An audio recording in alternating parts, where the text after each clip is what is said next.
All right, VIBS 310, Biomedical Writing, Fall 2020, the course syllabus. Now, what could be more exciting than talking about the course syllabus? Well, anything, obviously. I realize that you can and should read all of the syllabus for yourself so you have a really clear idea of what my expectations are and what this course is going to be like. At the same time, I do think having an explanation from me is useful so that I can explain not just what you're going to be doing, but also a little bit about why I've made these particular choices for your class. So let's dive in.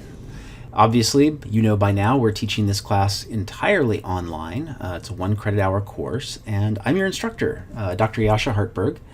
My office is in VD 394, but for the foreseeable future, I probably won't be there. I find it a lot more useful to work from home. You can leave a voice message for me on my office phone, 979-458-7816. But the most reliable way to get in touch with me is via email, and there's my email address right there. I will have office hours available pretty much every week. To schedule a time to meet with me, all you need to do is go to the course homepage, and there's an appointments link on the far left hand of the screen. And all you have to do then is just pick up a time that you want. That avoids a lot of that sort of back and forth that often accompanies trying to set up appointments. I do ask that when you set up an appointment, just drop me a quick note to let me know what it is you want to meet about. And please let me know at least a day in advance if you want to meet with me. I can't guarantee same-day appointments for the simple reason that when I wake up in the morning, I have an agenda that is emailed to me with all of the appointments that I know about that day, and I arrange everything else I need to do around those appointments. And so if you want to set up an appointment the same day, there's a good chance that I've probably already filled in that time with other things that I have to get done. You have 2 teaching assistants that'll be helping us with this course, Courtney Adams and Kelly Tucker. Both of them have been part of the Science and Technology Journalism program. Courtney Adams is still in the program. Kelly Tucker is a graduate from that program. Both excellent editors, and I think that they're going to do a fantastic job helping you with your writing this semester. Courtney's office hours is going to be similar to mine in that she has an appointment calendar set up, and the link to that is also on eCampus. Kelly Tucker has asked that you just email her to see what her availability might be. So plunging into this, obviously VIBS 310 is a writing course. We're going to be focused mostly on technical writing, looking at all of the ways in which scientists communicate with other scientists or medical professionals with other medical professionals. And I'm going to actually save a course description for a different video. So I'm going to skip over this for right now. Keep in mind, though, that this is a writing-intensive course, so you've got to pass all of the writing components to earn a grade for the course, which, as you'll see here in a minute, would be impossible to do if you didn't pass all of the writing components. In terms of what I hope that you take away from this class, obviously, because it's a writing course, I want you to strengthen and refine your writing skills, and I want you to become more effective in communicating complex scientific information. You're also going to improve your research skills, and you're also going to enhance your analytical and editorial skills. These are skills that are transferable to other domains in your life as well. Most importantly, I want you to start to learn how to define the limits of a problem so that new knowledge can be generated. And while this is all taking place within the specific context of VIBS 310, being able to define the limits of your understanding becomes a skill that will help you throughout your life in problem solving. There is no textbook for VIBS 310. There will be a couple of readings that I will assign, but those I will post to eCampus, so there's not going to be anything out of pocket on your half with that. And you're going to be doing a lot of your learning by exploring the scientific literature, which you'll get through the library. In terms of grading, it's important to remember that VIBS 310 is pass-fail, satisfactory, unsatisfactory. Really assigning A, B, C, D, F grades on individual assignments or numerical grades on individual assignments is mostly just to give you a sense of where you stand in terms of the learning objectives for the course. And so, an A grade, 90 to 100, that's fantastic work. It's strong in both content and mechanics. 80 to 89 is that sort of B range, which is good work, but you need some minor revisions, either in content or mechanics. 70 to 79 would be C level work, and it's adequate, but it requires some major revisions in probably both mechanics and content. And then anything below that is unsatisfactory work, which will require major revisions. To get a passing grade in VIBS 310, you need to have an overall average of 70, and you need to get a 70 on the capstone project, the literature review. So let's break it down. You're going to have 3 major writing assignments this semester: the abstract, the memo and annotated bibliography, and the literature review. Those collectively count 70% of your grade. So note how these are stacked. So the abstract is 15% of your grade, the memo annotated bibliography 20%, the literature review 35%. And I do that deliberately because I want to give you a chance to kind of feel me out. That first assignment, you're just learning the expectations for technical writing and what I'll be looking for as well. And so I don't want that first opportunity to really count heavily against you if for some reason you don't succeed. And then they build progressively from there, because presumably you get better as the semester goes on. The remaining 30% of your grade will be coming from rough drafts, peer reviews, and group activities, as I'll describe here in a minute. I want to take a moment and talk about the way these assignments are arranged and why I've chosen these particular assignments. The abstract is really a miniature journal article. It kind of encapsulates all of the essential elements of a journal article into a single paragraph. And I find that that's a really important place to start, because for the rest of the semester you're going to be engaging with the primary literature, which means reading a lot of research articles. So understanding how they're structured, where to find information, why they have the kinds of information they do, and why they're arranged the way they are is going to really help you engage with that literature. The memo annotated bibliography, you should really just think of that as a proposal, kind of an informal proposal at that. And what you're proposing is what you're going to do for your literature review. I find it's really important because the literature review, as I'll talk about here in just a minute, is both familiar and unfamiliar, and it creates a lot of tension and anxiety for students, and it's the most important part of your grade in VIBS 310. And so having this sort of transition assignment between the abstract and the literature review becomes a really important way for you to get feedback from your teaching assistants, from your peers, and from me before you step into that capstone project. The capstone project is both familiar and unfamiliar, as I just mentioned. What's familiar about it is you're going to pick a topic that is of interest to you, something that you're passionate about, something that you're interested in, because you're going to be dealing with it all semester long. And you're going to, in the literature review, tell us what the scientific community currently understands about that topic. That's familiar ground for almost all of you because you've had to write research papers before. And so that is a breeze. That's the easy part. The hard part is what you've never been asked to do before as an undergraduate, and that is make an argument for something the scientific community does not yet know, something specific that could be addressed in a single research study.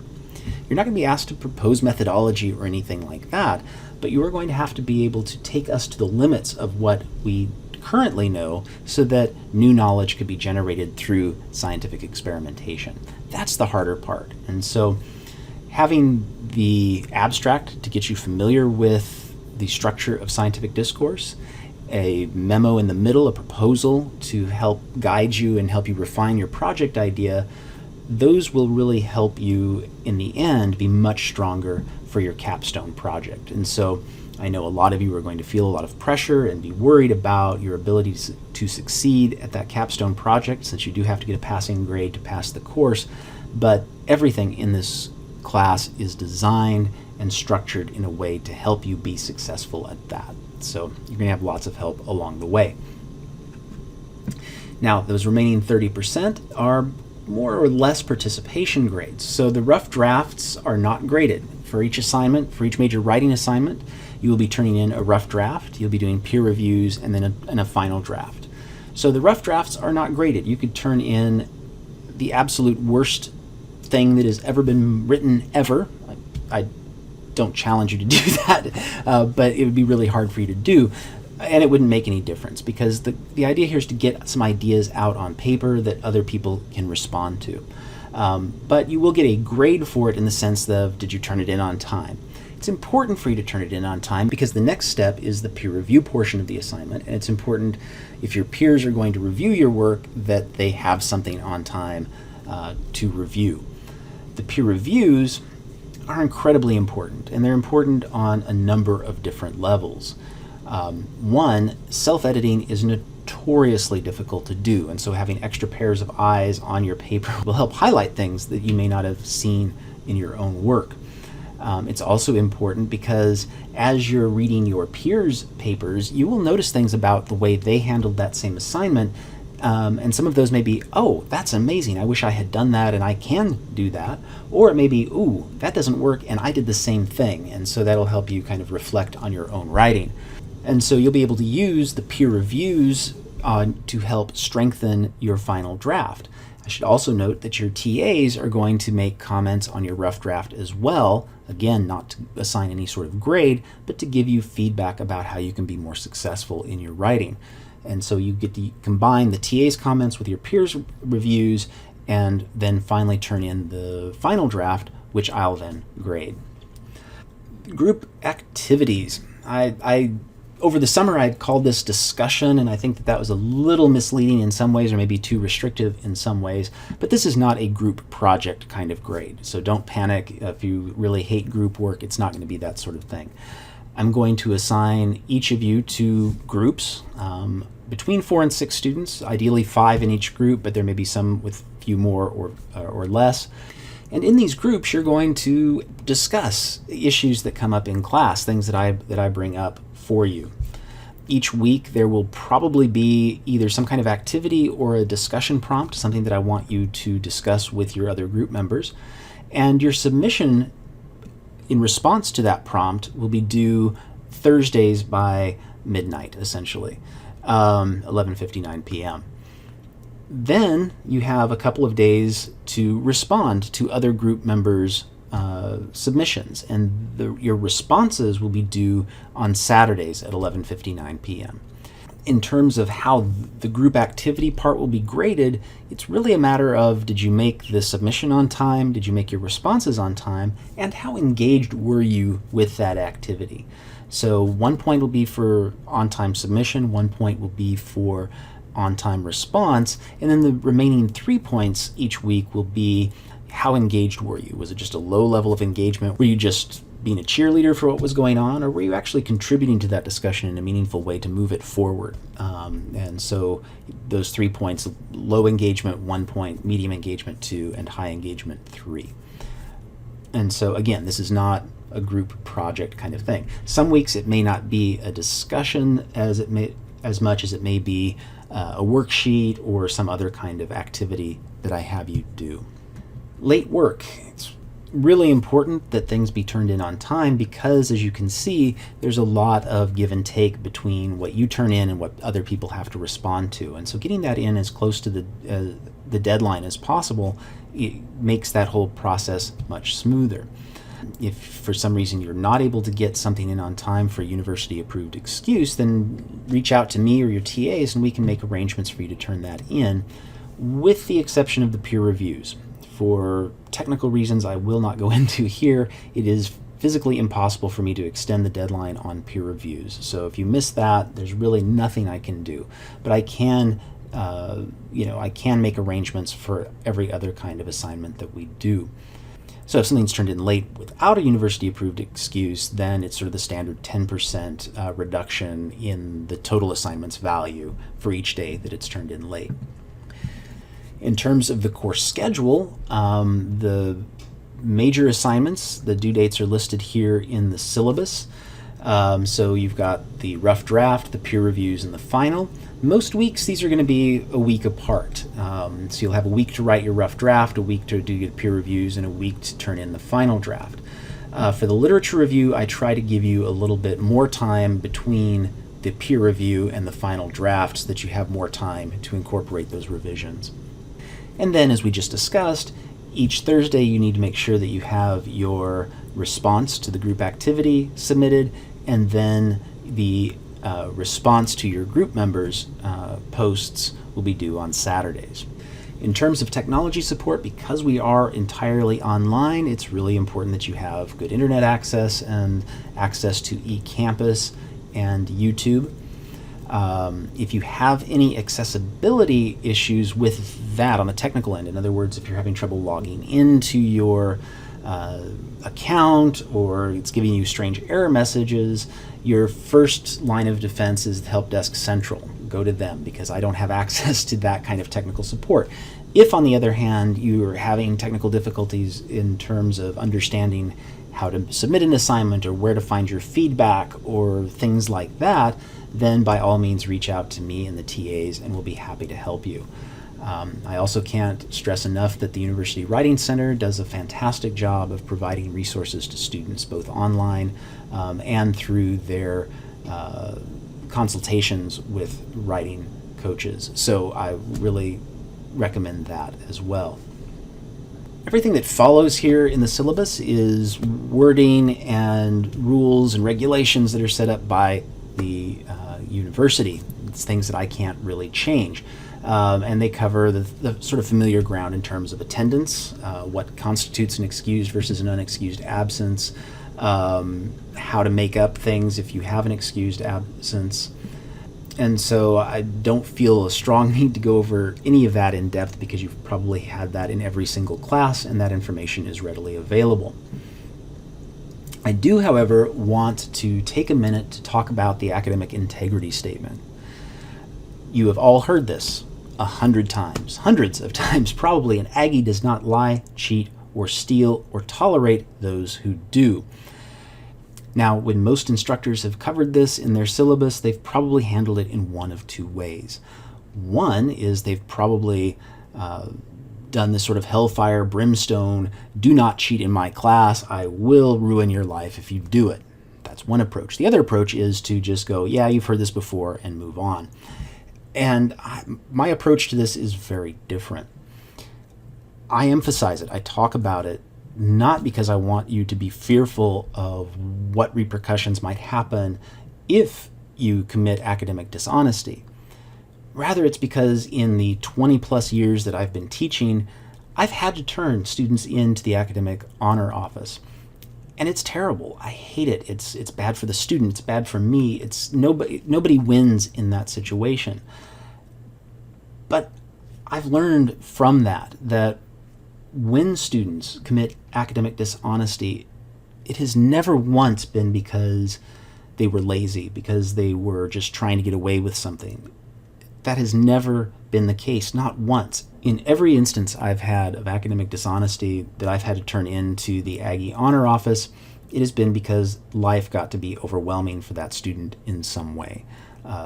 The loss of a job, death in the family, depression, anxiety, you name it. Whatever it is, it's been because in that moment they just needed an escape valve, something to relieve all of that pressure on their shoulders. And I get that. I struggle with mental health issues myself. I have major depression and anxiety. So I know what it's like not to be able to get out of bed in the morning. I know what it's like not to want to see another day. I know what it's like to desperately need some kind of out. So if you find yourself in that position at any point in this semester, and I sincerely hope none of you do, but if you do, please reach out to me. And you don't have to tell me the details of what's going on if you're not comfortable with that, although I'm happy to listen if you do. But just say, Dr. Hartberg, I'm going through some stuff right now. Is there any way I can have a reprieve? And I'll be happy to do that. I'm happy to let my course be the escape valve for you, because I know not all professors will do that. And I would much rather you come to me ahead of time and ask for that accommodation, because before a due date, before you've made the decision to commit scholastic dishonesty, I have a lot of freedom in terms of what I can do. If you ever make the decision, though, to commit scholastic dishonesty, I'm ethically bound by university rules in terms of how I have to respond, and I have zero leeway in how I respond. And so it's much better to come to me ahead of time and we can make some arrangements than it is for you to make a terrible decision that will impact your future. So again, please always feel free to come and talk to me if you're having problems. I also like to take a minute to talk about the Americans with Disabilities Act. I'm always surprised at how many students make it to their senior year in college without knowing that we have disability services on campus that have a lot of resources that they can bring to bear. So if you have a disability that I need to be aware of, let me know, but also make sure that you're registered with disability services so that they can provide you additional resources that you may not even know exist. There are a few new items that are required now for us to have in the syllabus, and I think that they're both good additions. One is the Title IX and statements on limits to confidentiality. So I just mentioned that I'm very happy to listen if you want to share with me what's going on, but you need to be aware that if it is something that touches on Title IX, such as sexual assault, I am a mandatory reporter, and I have to report that to university officials, to the Title IX office. And so just be aware of that is something that I'm required to do. Another addition to the syllabus is something I've actually petitioned for, and so I'm really happy to see this make it as official policy at Texas A&M, and that is a statement on mental health and wellness. And here you can find information for counseling and psychological services, CAPS. They've got the helpline there, and I strongly recommend, if you're having any kind of mental health issues, to reach out to them. And finally, there are a number of amendments that are sort of COVID-19 specific, and most of all of these have to do with your conduct within classes that don't really affect us being entirely online. And so there we have it. Exciting stuff, I know, but hopefully it gives you a better sense of where I'm coming from and why we're doing the things that we're doing. So I'm really looking forward to working with you this semester, even if it's virtually. I miss face-to-face interactions in the classroom, but I've found that online teaching can actually work and actually work really well. And so I will talk to y'all later. Take care.